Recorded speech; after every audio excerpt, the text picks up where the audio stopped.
Seconds after the filibuster ended on the Senate floor, screams erupted in the Texas Senate chamber.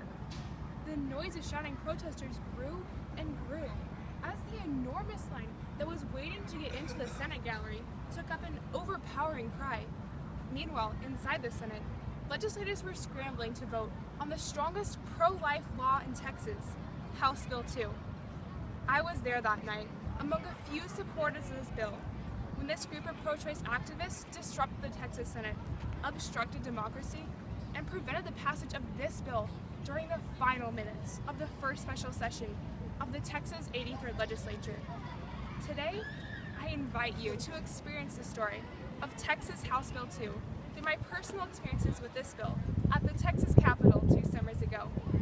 From its beginning, it became apparent that passing House Bill 2 was going to be a struggle. We will explore this conflict by looking at the three fronts on which it was fought. First, the political battle with House Bill 2's legislative parts and its path through the Texas legislature.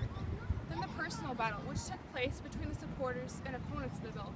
And finally, the greatest battle, and the cause behind the two others, the spiritual battle. Ultimately, the battles over House Bill 2 are the manifestation of the supernatural conflict over abortion. But what exactly was in the bill that could cause so much conflict? According to the Texas Legislature Online, House Bill 2 is a combination bill of 4 separate pieces of pro-life legislation. Its first section was the fetal pain bill, or the 20-week abortion ban. Many studies and doctors back up the fact that the unborn are capable of pain. Dr. Robert J. White, who holds with an MD and PhD, and is professor of neurosurgery, states that an unborn child of 20 weeks gestation is, quote, fully capable of experiencing pain. Abortion is without question a dreadfully painful experience to any infant subject to such a surgical procedure, end quote. The second section of House Bill 2 required abortion facilities to adhere to the safety standards of all other ambulatory surgical centers. What this means is that simple standards would now have to be met, such as having a hallway wide enough to turn a gurney, that all other clinics that perform minor surgeries were previously required to have. The third section to the bill required abortionists to follow the FDA protocols for administering chemically induced abortions. And the final section of House Bill 2 required abortionists to have admitting privileges at a hospital within 30 miles of the abortion facility. That way, they could treat their patients when complications occurred. This combination bill was introduced into the Texas legislature and started on its path to becoming law. A detailed article about the path of House Bill 2, which was also known as Senate Bill 5 during the first special session, was written by Dr. Joe Poyman, who is the executive director of Texas Alliance for Life.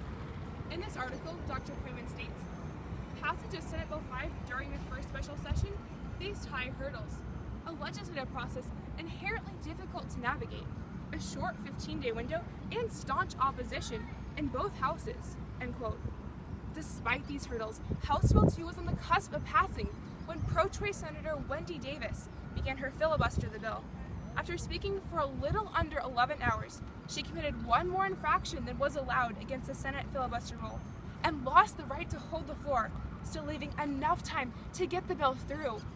It was at this point that the abortion advocates erupted into screaming and prevented the passage of the bill. But this was not the end. Texas Governor Rick Perry called for a second special session, and the fight began again. The pro-life legislators called on the people of Texas to come to the Capitol and show their support for the bill and for life. And the people of Texas came. Thousands of Texans from El Paso to Houston, from Dallas to Corpus Christi, poured into the Capitol. Through this, Texans made the statement loud and clear that they will defend the right to life for children in the womb. It was during the second special session, with the crowds of pro-lifers and the opposition there, that many of my stories on the personal battle come from. One significant part of the personal battle was that the color of a person's shirt told you everything you needed to know about them, much like a military uniform. The pro-lifers all wore blue shirts, while the pro-choicers all wore orange shirts. The different sides of their colors and what they stood for made interactions in supporting your position feel very much like a battlefield situation. To help evangelize at the Capitol, many of the pro-lifers brought signs. One popular sign was Life Tape, which is a red piece of tape with the word life written on it, which many people placed over their mouths to symbolize that the unborn have no voice. Life Tape proved a strong tool for the pro-lifers. It showed that we were calm, and that without being able to speak, it facilitated prayer. A picture of my little sister Teresa wearing life tape was taken by the Associated Press and spread throughout the world. If you Googled her name at one time, you would have received well over 2 million hits. When the legislature was in session, they would open up the galleries so that people could watch. While people waited in the lines to get into the galleries, various groups would pass out food.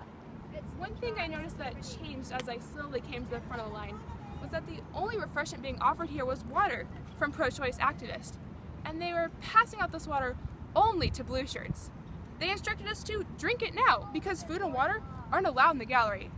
What they did not mention to us, though, was that apparently bathroom breaks weren't allowed either.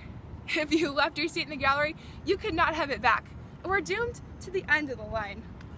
Along those lines, I would like to commend 2 families with girls aged 8 to 16 that held their seats in the gallery for over 10 hours.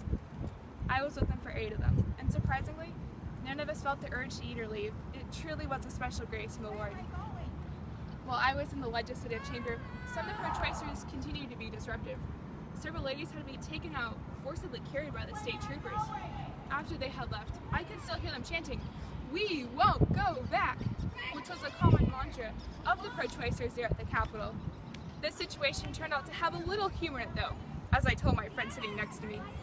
Those troopers are strict. Instead of making them write out what they'll do 100 times, they're making them yell it in front of everybody. Later that night, I was in the chamber when House Bill 2 passed. Instances like the screaming line and the lady shouting, "We won't go back," were very telling to me of the hate that some on the other side had. These individuals would chant, "Hail Satan," and all sorts of atrocities. I and many blue shirts felt a very strong presence of evil there. It became quickly apparent that this was more than a bill, and that a spiritual battle was being fought. I am not saying that those who advocate for the side are evil, but I do know that abortion intrinsically is. The spiritual battle that was taking place at the Capitol came as no surprise to me, because abortion is not just a woman's choice, rather, it is a choice between God, the creator of human life, and the devil, who destroys that creation. In the Bible, Jeremiah 1:5 affirms the sanctity of human life.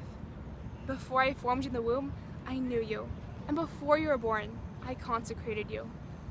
In Psalm 106, the killing of innocent children by the Canaanites is condemned. They sacrificed their sons and daughters to demons.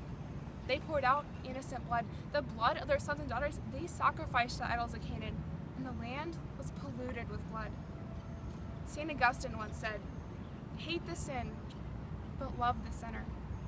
And the need for Christ's love and mercy for man against this enormous evil became explicitly clear, and in no way clearer to me than when I, with other pro-lifers, began to sing the Our Father and looked up to the majestic window at the very top of the Capitol dome.